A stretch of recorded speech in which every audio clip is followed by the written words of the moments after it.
उत्तराखंड की बर्फीली पहाड़ियों और अलकनंदा नदी के तट पे बसा एक ऐसा धाम जिसे आस्था और श्रद्धा का बहुत बड़ा केंद्र माना जाता है।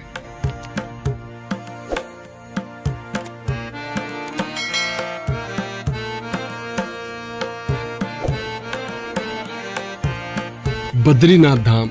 इस धाम के बारे में ऐसा कहा जाता है कि जो आए बद्री वो ना आए उद्री, यानी जो इंसान एक बार इस पवित्र धाम का दर्शन कर लेता है उस इंसान को दोबारा माता के गर्भ में जन्म नहीं लेना पड़ता, यानी वो इंसान जन्मों जन्मांतर के लिए पाप और पुण्य के चक्र से मुक्ति पा जाता है।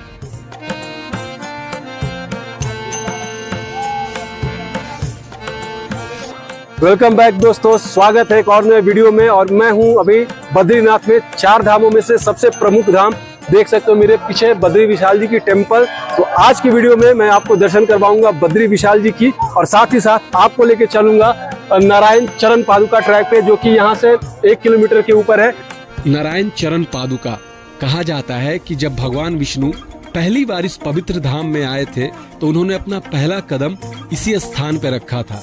आज भी इस स्थान पे भगवान विष्णु के पवित्र चरणों के निशान देखे जा सकते हैं।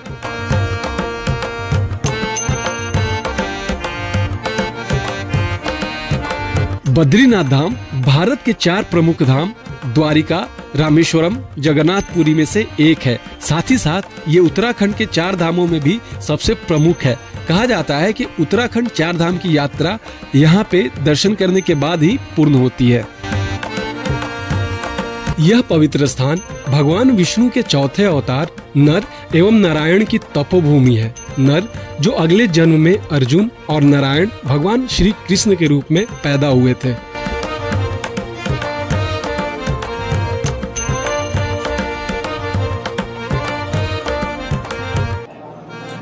तो अगर आप बद्रीनाथ आ रहे हो दर्शन करने के लिए तो सबसे इम्पोर्टेंट आपके लिए है कि आप रजिस्ट्रेशन करवा के जरूर आओ, क्योंकि यहाँ पे रजिस्ट्रेशन चेक किया जाता है। बिना रजिस्ट्रेशन के आपको लाइन में लगने नहीं दिया जाता है। तो आप 4 धाम में कहीं भी जाओ रजिस्ट्रेशन करवा के जाओ, ताकि किसी तरह का कोई दिक्कत ना हो। वैसे केदारनाथ में आप बिना रजिस्ट्रेशन के भी मैंने देखा कि लोग दर्शन कर रहे थे, बट बद्रीनाथ में अगर आप आ रहे हो तो रजिस्ट्रेशन करवा के आना।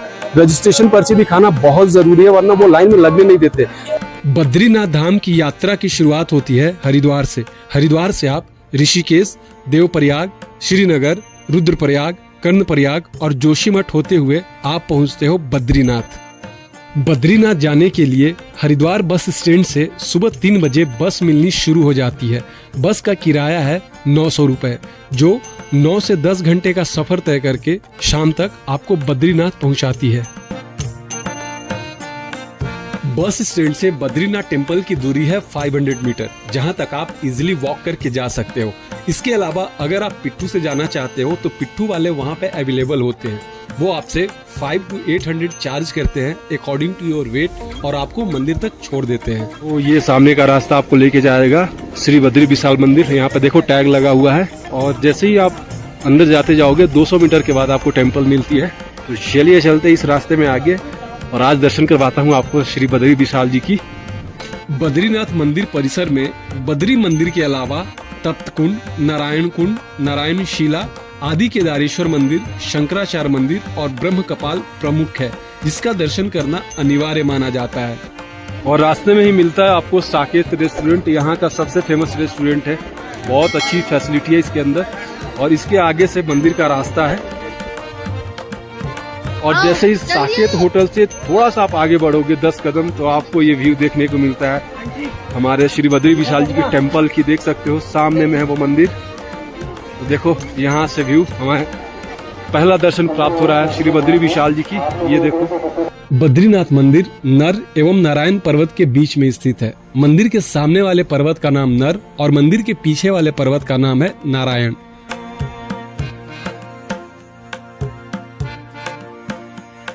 मंदिर में इंटर करने के लिए आपको अलकनंदा नदी के ऊपर बने इस लोहे वाली ब्रिज को क्रॉस करना होता है। जैसे ही आप इस लोहे वाली ब्रिज को क्रॉस करके दूसरी साइड जाते हो, आप इंटर कर जाते हो मंदिर प्रांगण में। जैसे ही आप पुल को क्रॉस करके आओगे, सामने में आपको दिखेगा दर्शन हेतु रास्ता। तो देखो ये जो ऊपर के राइट साइड में जो रास्ता जा रहा है, आगे से जाके इसी में लाइन लगना होता है। और ये जो लेफ्ट साइड में रास्ता जा रहा है, इधर आपको देखने को मिलता है तप्त कुंड, देख सकते हो वहाँ पे है तप्त कुंड, जहाँ पे पहले स्नान किया जाता है। स्नान करने के बाद हम जाते हैं मंदिर में लाइन लगने के लिए इस साइड। तो चलिए सबसे पहले आपको तप्त कुंड के पास ले चलता हूँ। तो मैं पहुंच चुका हूं तप्त कुंड के पास। मेरे पीछे आप देख सकते हो ये जो कुंड दिखाई दे रहा है यही है तप्त कुंड। तो चलिए आपको दिखाता हूं, दर्शन करवाता हूं तप्त कुंड का। तो देखो ये है तप्त कुंड और यहीं पर स्नान करके मंदिर में दर्शन करने के लिए भक्त जाते हैं, देख सकते हो। और यहाँ का पानी बहुत ही गर्म होता है, टेम्परेचर 40 डिग्री बताया जाता है इस कुंड का। और सबसे अच्छी बात है इस कुंड के कि देखो इधर मेल के लिए कुंड बनी हुई है और सामने में जस्ट फीमेल के लिए अलग कुंड बनी हुई है। तो महिलाओं का कुंड अलग है और यहाँ पे मेल का कुंड अलग है, देख सकते हो। बहुत सारे यात्री यहाँ पे नहा रहे हैं। यह तप्त कुंड किसी चमत्कार से कम नहीं, जहाँ एक तरफ पूरा बद्री धाम 6 महीने बर्फ से ढका होता है, वहीं दूसरी तरफ मंदिर का यह कुंड 12 महीने इसी तरफ 45 डिग्री टेम्परेचर पर उबलते रहता है। तो चलिए हम भी थोड़ा सा कुंड के पानी से अपने आप को शुद्ध कर लेते हैं और अब आपको लेके चलते हैं आगे। तप्त कुंड में स्नान करने के बाद भक्त बाबा बद्री विशाल जी के दर्शन के लिए जाते हैं। अगर आप दिन में दर्शन करना चाहते हो तो आपको 4 से 5 घंटे का वक्त लग सकता है, लेकिन अगर आप शाम वाले टाइम में दर्शन करोगे 7 बजे के बाद तो आपके दर्शन आधे से 1 घंटे में आराम से हो जाते हैं। तो चलिए अब मैं आपको दर्शन करवाता हूँ ब्रह्म कपाल की। कहा जाता है कि ब्रह्मा जी का सर कटने के बाद इसी स्थान पे गिरा था और आज वहाँ पे भक्त पूजा अर्चना करते हैं, बहुत लोग पिंडदान भी करने आते हैं। ये जो रास्ता आप देख रहे हो ये जाता है ब्रह्म कपाल की ओर। तो चलिए आपको लेके चलते हैं और देख सकते हो ये है सामने में अलकनंदा नदी और यहाँ पे इस तरह के स्नान करने के लिए स्पेस बनाए गए हैं और बहुत लोग यहाँ पे पूजा अर्चना करते हैं, पिंडदान भी करते हैं।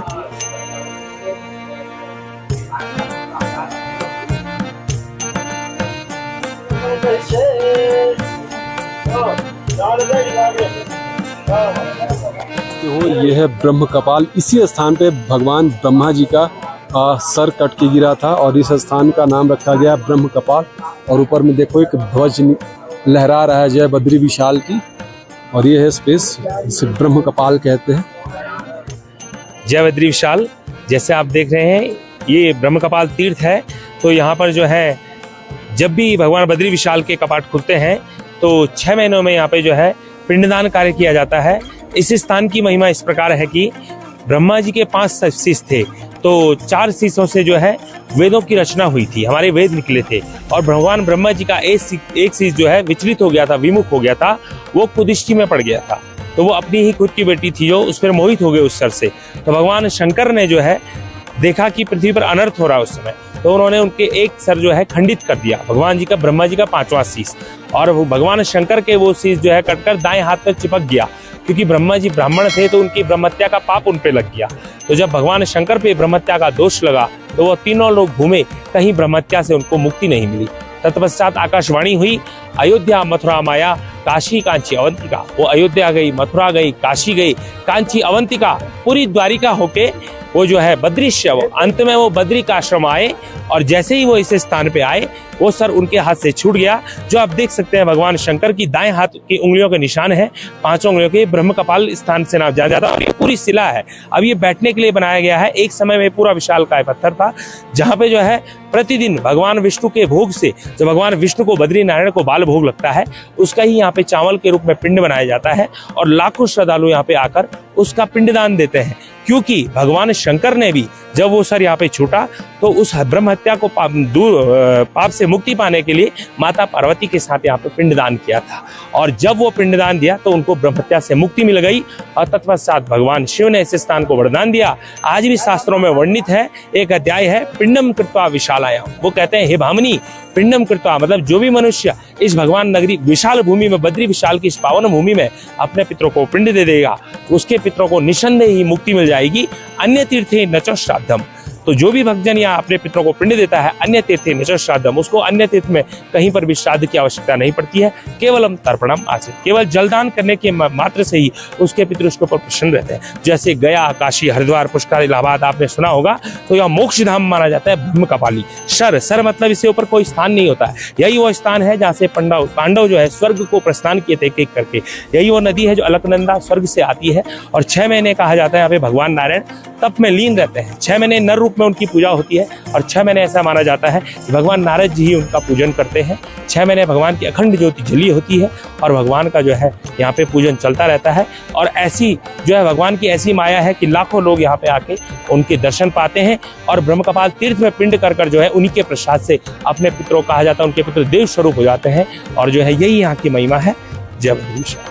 तो हमारे साथ अभी पंडित जी हैं, तो अगर आप यहाँ पे दर्शन करने के लिए आते हो तो पंडित जी से संपर्क कर सकते हो। यहाँ पे किसी तरह की जानकारी अगर आप चाहते हो तो पंडित जी आपको दे देंगे। मैं इनका नंबर कह देता हूँ, आप बता देंगे वीडियो में। पंडित जी बता दो। तो जैसे ये कह रहे हैं कि आप जब भी यहाँ पे आना चाहें, नंबर तो हमारा ये है 9084049004। ये ब्रह्म कपाल तीर्थ पुरोहित नाम से आपको मिल जाएगा, और इस पे आप कभी भी हमसे जानकारी ले सकते हैं। और हमारा आप सबसे यही अनुरोध है कि जब भी आप अपने पितरों को पिंडदान तर्पण कराएं तो ब्रह्म कपाल तीर्थ में ही कराएं, क्योंकि किसी भी जगह पे कोई असामाजिक तत्व भी होते हैं जो कि आपको ये भी बोल सकते हैं कि यहीं पे हो जाएगा कहीं पे भी, लेकिन जिस चीज का जहां महात्मा है वो वहीं पे होना चाहिए। तो आप लोग बिल्कुल इस परिसर में आके हमसे जानकारी ले सकते हैं कब यहाँ पे आना सही है, नहीं है, किस समय आए, कब भीड़ रहती है, पितृपक्ष में आए या कब भी आए। यहाँ पे 6 महीने लगातार जो है पिंडदान होता रहता है। तो आप जो है इनके माध्यम से हमसे संपर्क कर सकते हैं, इनके चैनल के माध्यम से। धन्यवाद। जय बद्रीशाल। जय बद्रीशाल। तो आपको किसी तरह की कोई भी जानकारी हो तो मैं आपको नंबर दे दिया हूँ, आप यहाँ पे आओ, पंडित से बातचीत कर सकते हो। किसी तरह की कोई पूजा अर्चना आपको करना है तो आप यहाँ पे आके करवा सकते हो। ब्रह्म कपाल के दर्शन के बाद अब मैं आपको दर्शन करवाता हूँ आदि केदारेश्वर मंदिर की, जहाँ पे पूजे जाते हैं भगवान भोलेनाथ। और ऐसा माना भी जाता है कि बद्रीनाथ धाम की यात्रा तभी पूर्ण मानी जाती है जब आप इस मंदिर में आके भगवान भोलेनाथ का दर्शन प्राप्त करते हो। अब इसके पीछे का कारण ये है कि कभी ये पूरा बद्री क्षेत्र भगवान शिव का निवास स्थान हुआ करता था। बाद में भगवान श्री हरि विष्णु ने अपने तपस्या के लिए इस क्षेत्र को भगवान शिव से मांग लिया था। इस क्षेत्र का दान करके भगवान शिव हमेशा के लिए केदारनाथ चले गए थे।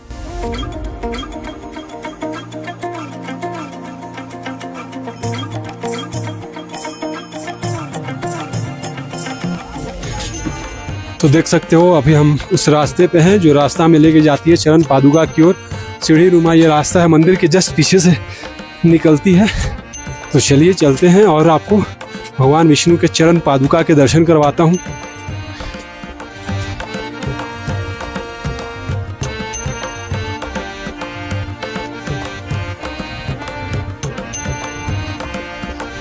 तो बस थोड़ा सा और आगे चलना है और हमें दर्शन होंगे भगवान श्री हरि की चरण पादुका की। और ये देखो यहाँ के नज़ारे कितने खूबसूरत है। दोनों तरफ आपको बड़े बड़े पहाड़ दिख रहे होंगे और पहाड़ के बीच में ये उजला उजला आपको ग्लेशियर दिख रहा होगा। तो चलिए और आगे बढ़ते हैं।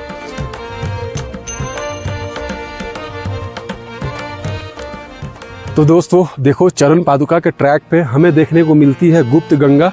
तो चलिए मैं आपको लेके चलता हूँ और गुप्त गंगा जी का दर्शन करवाता हूँ। सामने में एक गुफा है, गुफे के अंदर में नीचे में बहती है गुप्त गंगा। तो चलिए आपको लेके चलता हूँ गुफे के अंदर और दर्शन करवाता हूँ।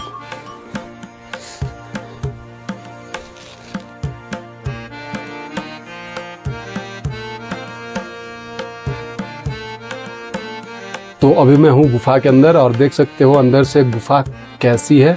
और यहाँ जस्ट आपको देखने को मिलती है गंगा मैया, इसे गुप्त गंगा कहते हैं। और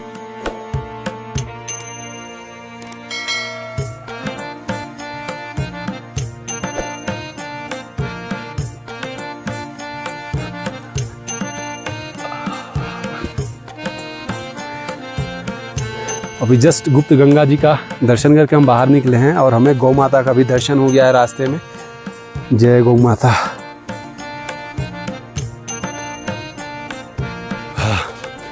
फाइनली दोस्तों मैं पहुंच चुका हूं नारायण चरण पादुका के पास। मेरे पीछे में आप जो ध्वज देख रहे हो वहीं पे है नारायण जी की चरण पादुका। तो चलिए आपको लेके चलता हूं, वहां से दर्शन करवाता हूं श्री हरि नारायण जी के चरण पादुका की। जय बद्री विशाल। तो देख सकते हो दोस्तों यही है भगवान विष्णु जी के चरण पादुका, चरणों के निशान ये आप देख सकते हो, ये हैं उनके चरणों के निशान। तो ये फाइनली मैंने आपको दर्शन करवाए विष्णु जी के चरण पादुका की। देख